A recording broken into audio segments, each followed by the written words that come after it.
તરફ બનાસકાંઠાના ધાનેરા ખાતે રાહુલ ગાંધીની કાર પર પથ્થર મારનાર ભાજપ યુવા મોરચાના હોદ્દેદાર જયેશ દરજીની પોલીસે ધરપકડ કરી છે। રાહુલ ગાંધી પર જયેશ દરજી નામના શખ્સે પથ્થરમારો કર્યો હોવાનો આક્ષેપ થયો છે। પોલીસે જયેશ દરજી નામના શખ્સની ધરપકડ કરી લીધી છે। મહત્વનું છે કે ધાનેરા ખાતે કોંગ્રેસના ધરણા હવે પૂર્ણ થયા છે। ગઈકાલે રાહુલ ગાંધી બનાસકાંઠાની મુલાકાતે હતા અને તે દરમિયાન તેમના પર પથ્થરમારો કરવામાં આવ્યો હતો। તેમની કારના કાચે તોડવામાં આવ્યા હતા।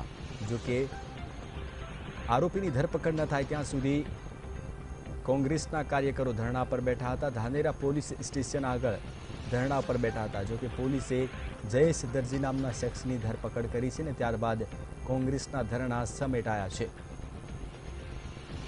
વધુ માહિતી આપશે સંવાદદાતા નરેન્દ્ર રાઠોડ। નરેન્દ્ર, જયેશ દરજી નામના શખ્સની ધરપકડ કરવામાં આવી છે, શું કહેશો?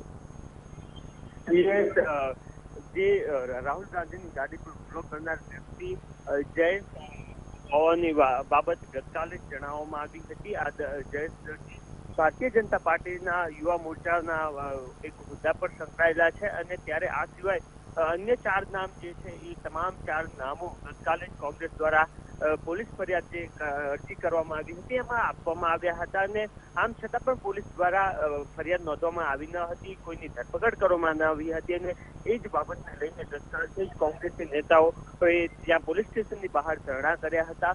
એ આજ સવાર સુધી બપોર સુધી ચાલ્યા હતા। તમામ જે નેતાઓ આખી રાત ત્યાં જોડાયા ધરણા પર બેસી રહ્યા હતા અને ત્યારબાદ પોલીસ પ્રેશરાઇઝ થતા એમના દ્વારા જયેશ દરજી કરીને જે વ્યક્તિ છે ભારતીય જનતા પાર્ટી સાથે સંકળાયેલા એની ધરપકડ કરવામાં આવી છે અને આગળની તપાસ અત્યારે ચાલી રહી છે। આ સિવાય જે અન્ય 3 શખ્સ છે એ પણ ભારતીય જનતા પાર્ટી સાથે જ સંકળાયેલા છે। એટલે અહીંયા જે પ્રાથમિક તપાસ પોલીસની છે એની અંદર એ તમામ બાબતો સામે આવી છે કે જે આક્ષેપો કોંગ્રેસ દ્વારા કરવામાં આવ્યા હતા કે જે પથ્થર મારનાર વ્યક્તિઓ છે તે તમામ લોકો ભારતીય જનતા પાર્ટી સાથે સંકળાયેલા છે।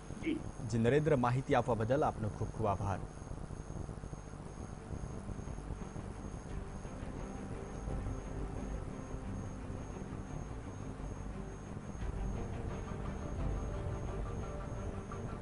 તો કોંગ્રેસ ઉપાધ્યક્ષ રાહુલ ગાંધી ગઈકાલે જ્યારે બનાસકાંઠાના પૂર પીડિતોની મુલાકાતે આવ્યા